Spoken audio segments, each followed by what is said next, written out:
Yes, hello sobat yang debak, bertemu lagi di sini di channel ini, channel saya Api Andi atau Api Andi Tita Praja atau apalah asalkan panggil gua Apa. Kembali lagi di konten dunia perkepopan yang akan saya bahas, saya rangkum dalam Bahas Sotoy. Tidak perlu banyak data, cukup lihat berita karena ini adalah Bahas Sotoy.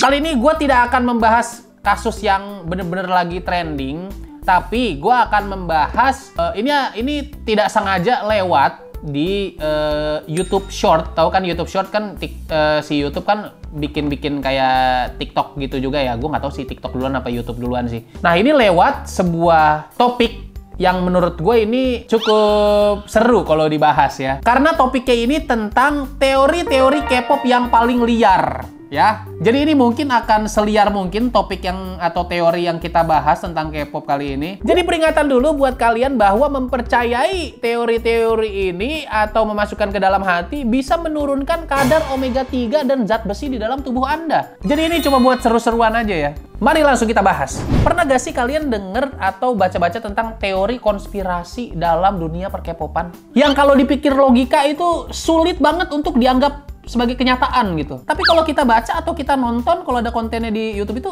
kayaknya menarik gitu. Nah, di video ini gue akan membahas teori-teori konspirasi tersebut. Dimana teori-teori ini sampai sekarang belum ada yang bisa mengkonfirmasi dan mungkin sampai 2 abad lagi pun tidak akan bisa terkonfirmasi ya. Karena memang teori ini begitu liar.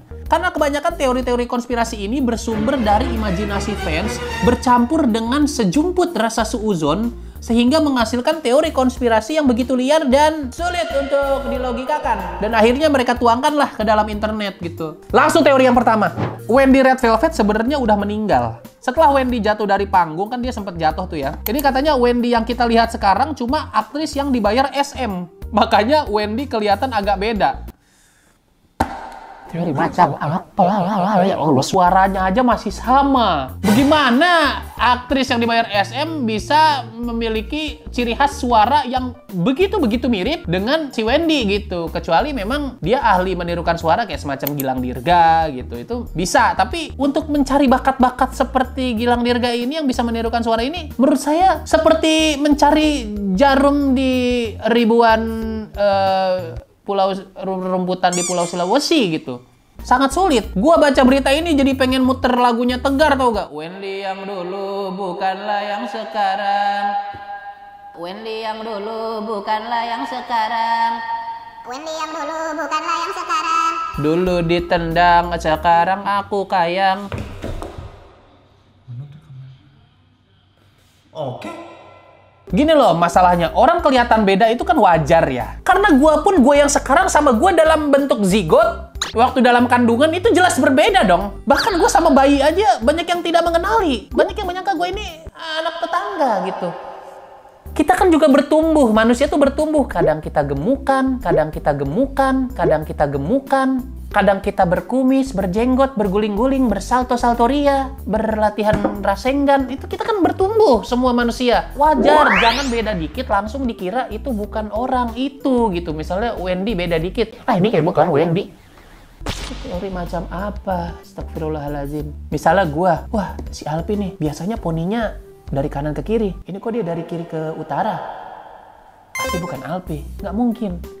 Jangan kayak gitu. Gue aja tiap tahun dari kecil ke rumah saudara pas lebaran, itu kan gue beda-beda tuh. Ada yang gue lagi kurusan, ada yang gue lagi gemukan, ada yang gue lagi gantengan, ada yang gue lagi dekilan. Saudara gue aja kagak pernah tuh bilang begini. Jenggot kamu sepertinya kurang 1 helai.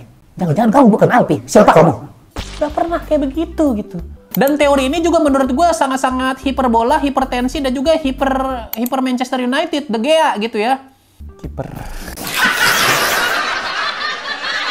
Waktu di Gayo Daejeon kan si Wendy kan jatuh dari panggung tuh dari ketinggian berapa ya? 2 meter apa kalau nggak salah? Cedera? Ya pasti. Tapi kalau sampai meninggal itu lebay. Karena dia bukan jatuh dari ketinggian 70 lantai. Kaseto aja umur 70 tahun lompat dari atap, selesai dia jatuh dia masih apa lagu balonku.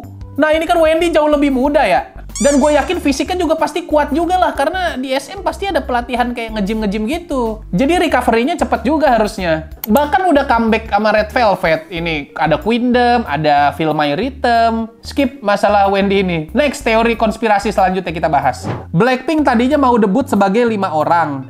Tapi salah satu membernya meninggal sebelum Blackpink memulai promosi debutnya. Ini teori macam apa lagi? Taplak, ya Allah. Ini kenapa dari tadi teorinya meninggal semua?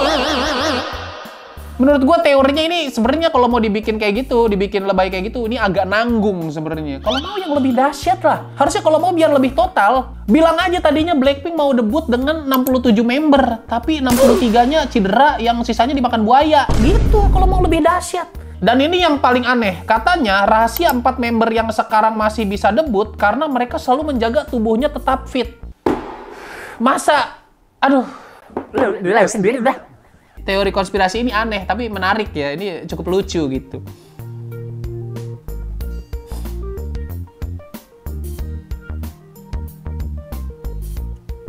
Lisa kan suka tinju tuh katanya. Ini kabarnya Chris John juga nyaris melatih Lisa gitu. Tapi karena jadwal Chris John bentrok, jadi dia nggak bisa karena dia mau kondangan sama temennya gitu. Si Rose juga kayaknya suka angkat beban tuh.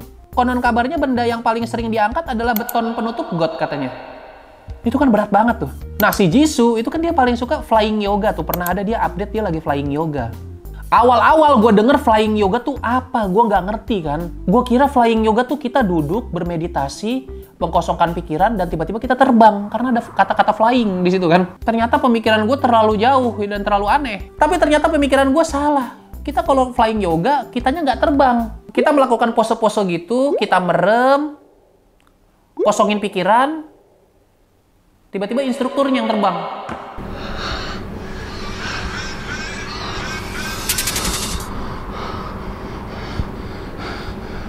Jennie juga kabarnya suka main sepeda statis. Buat yang nge-gym mungkin kalian tahu ya sepeda statis itu apa. Jadi sepeda statis itu yang kalau digenjot, sepedanya diem nih.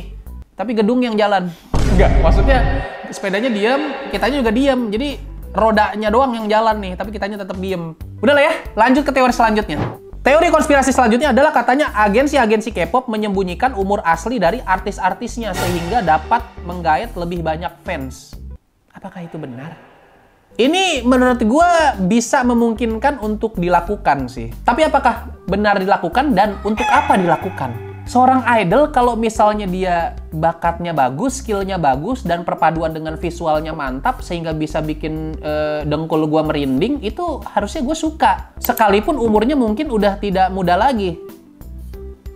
Buat kalian terutama cewek-cewek yang ngikutin K-pop dari lama, pasti kalian tahu Siwon Suju kan? Nah, si Siwon itu usianya, kalau usia internasional kayaknya udah 36 tahun ya sekarang. Kalau usia Koreanya kayaknya udah 37. Koreksi kalau gua salah. Nah, walaupun dia tua-tua seperti itu juga fans-fans tetap suka lah. Karena dia Siwon. Agensi aktor juga kayaknya nggak ada tuh yang melakukan hal-hal yang seperti teori konspirasi itu bilang. Contohnya, agensi kakek-kakek yang di Squid Game. Lu tau kan kakek-kakek yang di Squid Game? Pihak agensinya nggak pernah gembar-gembor tuh kalau umur si kakek-kakek itu sebenarnya aslinya adalah 33 tahun. Kalau itu dilakukan sih bukannya malah menarik fans, malah menarik perhatian Kejaksaan Agung. Karena itu penipuan ya, penipuan publik. Umur dipalsukan itu. Itu udah absurd banget lah ya teori konspirasinya. Nah, sekarang kita ke teori selanjutnya. Irene katanya banyak memegang info-info penting termasuk aib-aib SM Entertainment. Sehingga Irene punya lebih banyak kebebasan dibanding idol SM yang lain.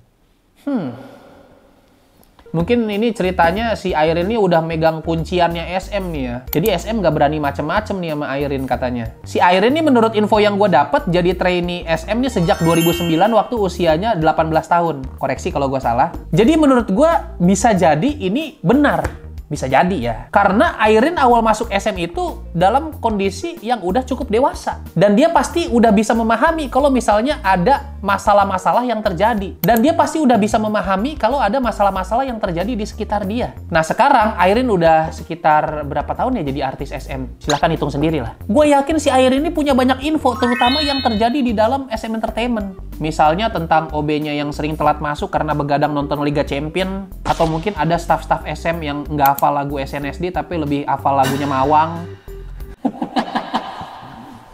Atau mungkin tentang Lee Suman yang kalau makan topoki ternyata dicampur dengan kerupuk warna-warni. Mungkin aja itu dia memegang info itu. Ngomong-ngomong soal topoki, jangan lupa beli topoki Mogoyo karena Mogoyo adalah debak universe.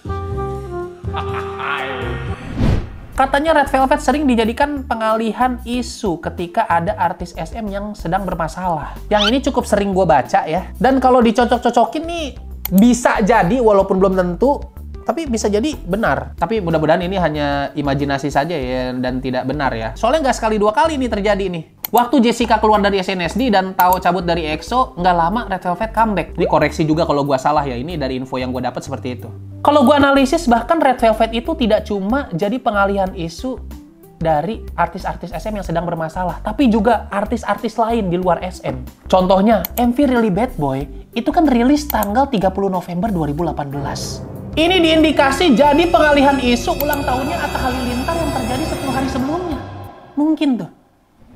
Kita masuk ke teori selanjutnya yang merupakan teori terakhir hari ini, teori konspirasi terakhir, dan ini menurut gue yang paling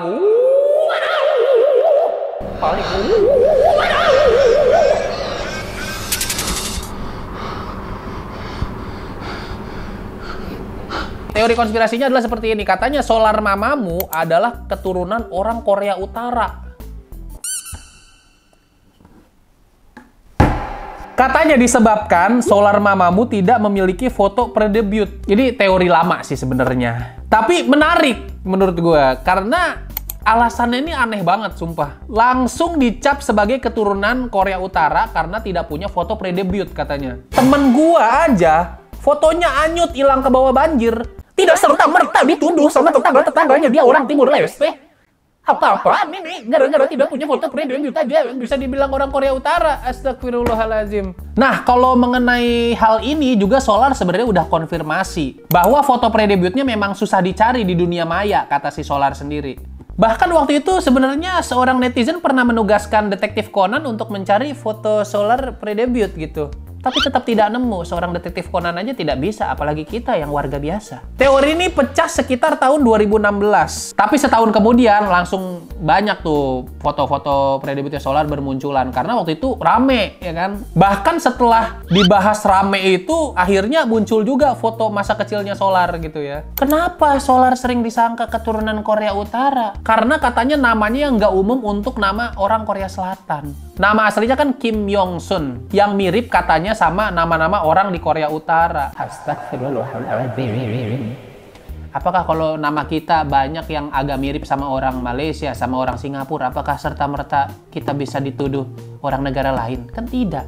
Kalau ada penyanyi baru di Indonesia yang namanya misalnya apa ya, Paul Lemos, pasti kita akan menyangka dia keturunan Timor Leste. Udah lah ya, segitu aja dari gua. Ini bagaimana? Ini teori-teori konspirasi yang sangat-sangat absurd kan? Tapi menurut gua cukup menarik untuk dibahas. Silahkan kita diskusi di kolom komentar mengenai teori konspirasi ini. Dan kalau kalian punya teori-teori konspirasi lain yang menurut kalian menarik untuk gua bahas, silahkan email ke gua. Nanti emailnya ada di sini. Ting! Nanti akan gue masukin ke dalam video bahas sotoy. Oke lah, segitu aja. Kurang lebihnya mohon maaf. Sampai berjumpa di video bahas sotoy selanjutnya. Dadah! Still and always debak!